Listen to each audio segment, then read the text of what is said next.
Buenas tardes, nosotros somos el grupo 7, el grupo de portafolio de inversión.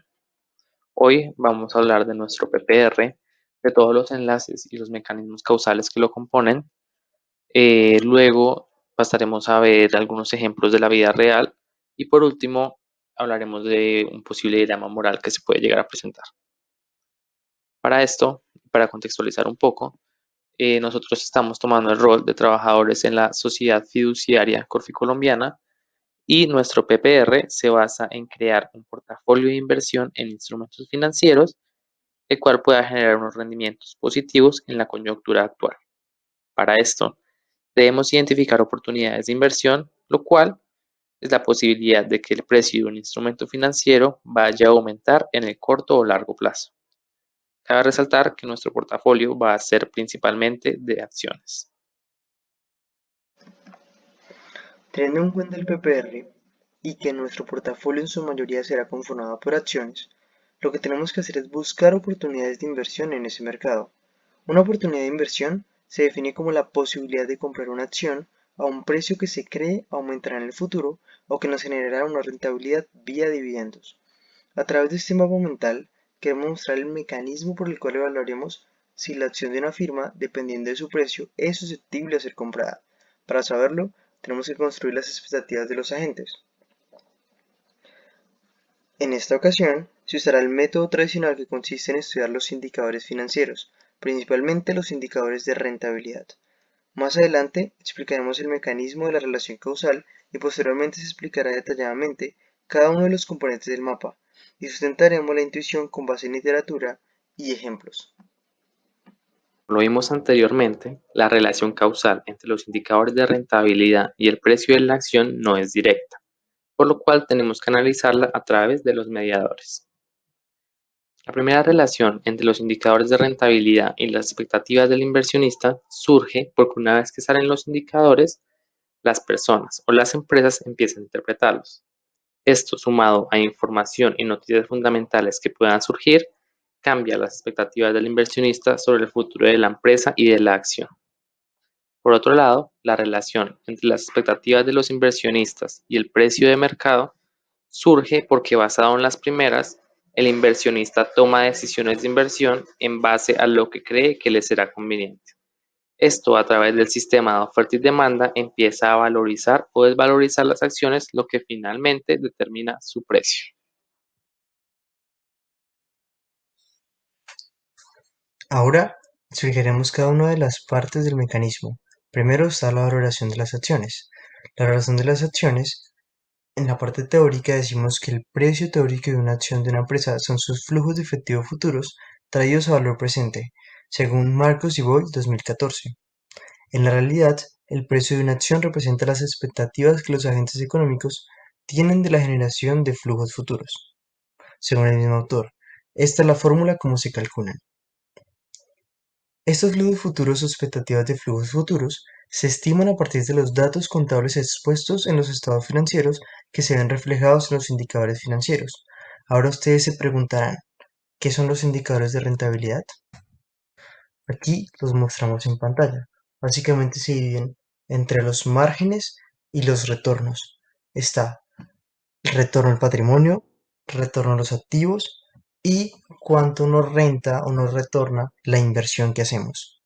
Estas son las fórmulas y pues no andaremos mucho en eso, pero así se calculan. Y esto se calcula con base en los estados financieros. Ahora, los márgenes también se calculan con base en los estados financieros.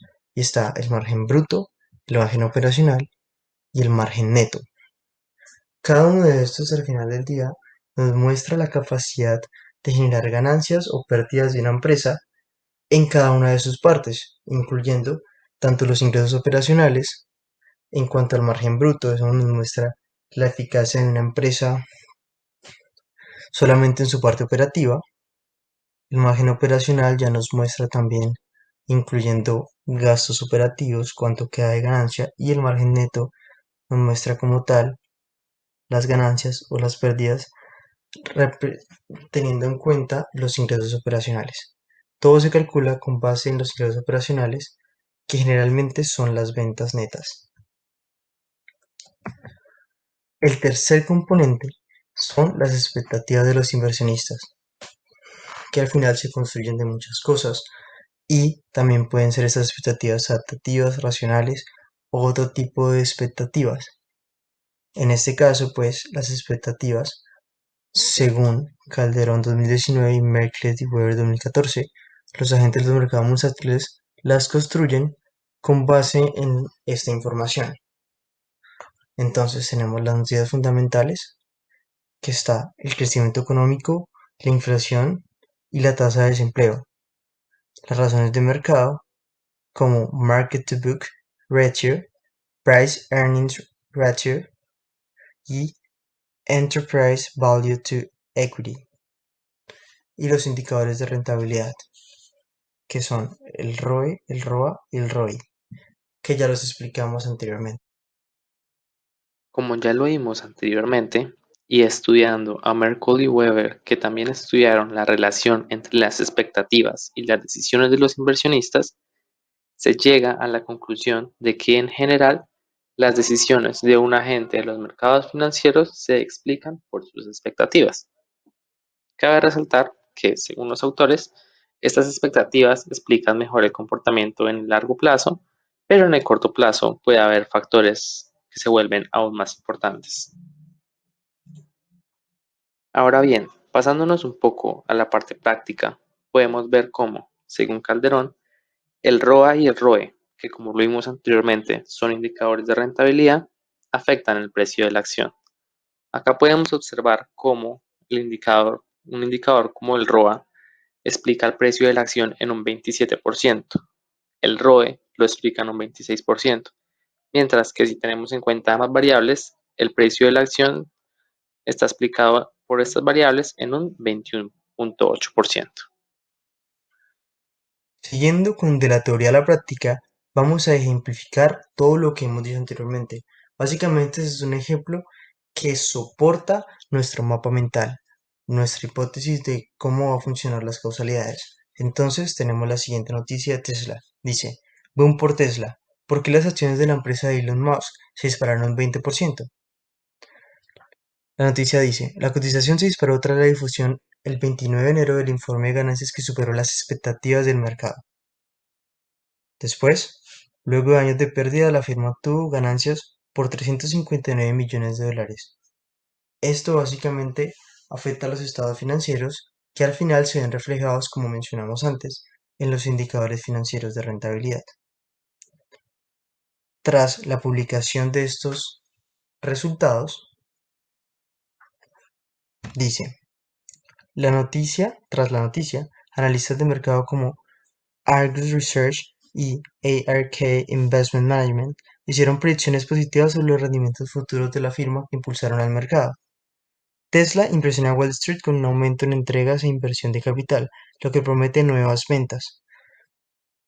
Esto lo que nos está diciendo es que tras los informes hubo cambio en las expectativas, y estos cambios en las expectativas llevaron a cambios en el precio de la acción, como muestra la noticia, se dispararon en un 20%. Otros ejemplos pueden ser también aumentos del precio o caídas del precio tras la salida de estos indicadores, pues de estos resultados provenientes de los estados financieros que se ven reflejados en los indicadores son estas dos noticias. Por ejemplo, el caso de Avianca dice, la acción de Avianca vale hoy 74% menos que en el inicio del año. Esto básicamente por la pandemia, porque se redujo su operación entre un 30 y un 40% debido a la caída de la demanda. Esta reducción de la operación se va reflejado en los márgenes, sobre todo en el margen bruto, que es que refleja las ventas netas, y claramente en los otros indicadores también.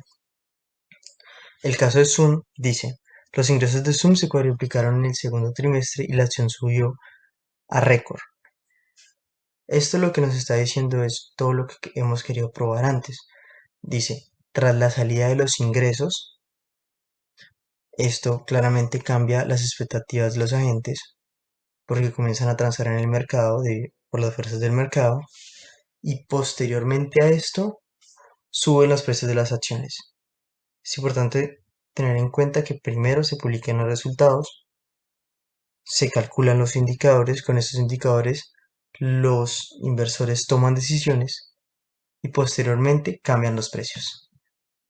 Por último, debemos tener en cuenta que pueden surgir algunos dilemas morales que, aunque pueden no tener solución, se deben tener en cuenta. Las inversiones en instrumentos financieros, por su naturaleza, tienen el riesgo de incurrir en pérdidas, y dado que nuestro portafolio se centra en instrumentos que nos den alta rentabilidad, este riesgo aumenta. Esto lleva a que las decisiones que se tomen en el fondo pueden llevar a que los inversionistas pierdan parte de su patrimonio y, consecuentemente, su bienestar puede verse afectado por las disminuciones del poder adquisitivo. Esto puede llegar a ser un problema, porque el individuo no solo no ganó dinero, además puede perder parte de su patrimonio. A esto se le suma la pérdida por el costo de oportunidad de haberlo depositado en el fondo y no utilizarlo para otros fines. A pesar de esto, al individuo se le deja claro desde el principio los riesgos que puede tener y depende de él tomarlos o no.